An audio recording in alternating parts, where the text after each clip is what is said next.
Ескерткішті құру туралы ақпарат жинауды мен ертерек бастадым. Мен үшін ескерткіш құру идеясының қалай пайда болғанын, оның құрылысына тікелей кім қатысқанын білу маңызды болды.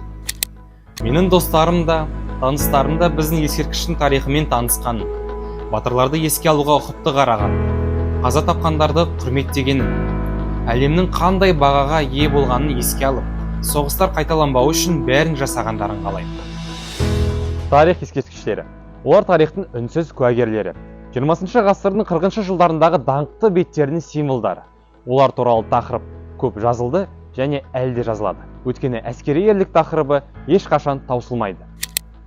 Өткенді еске салатын және қазіргі таңда үлкен маңызға ие болған Даринск ауылындағы даңқ монументі.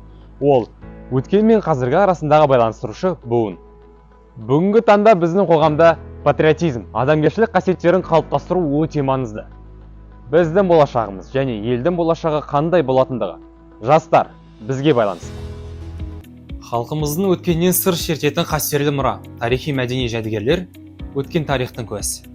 Олар кейінгі ұрпаққа аманат. Оларды зерттеп, зерделеу, ғылыми айналымға енгізу. Кейінгі ұрпаққа сыны мен сырын жоғалтпай жеткізу ол біздің парыз.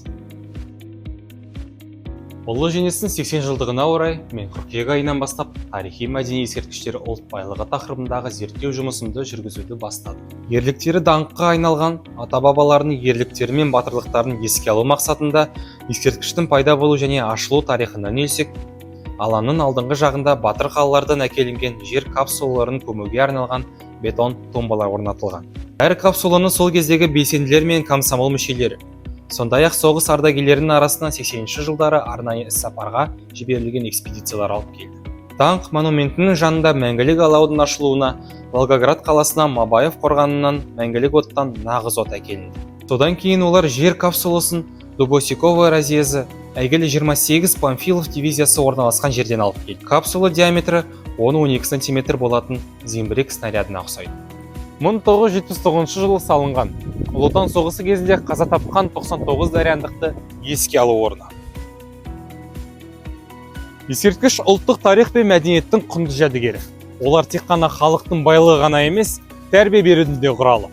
Менің бейнеролигім біздің болашағымызды қорғап, күш-жігерінде, өз өмірінде аямаған барша адамдарға құрмет пен ризашылықтың белгісі ретінде тарихтың бір бөлігіне айналғанын қалаймын.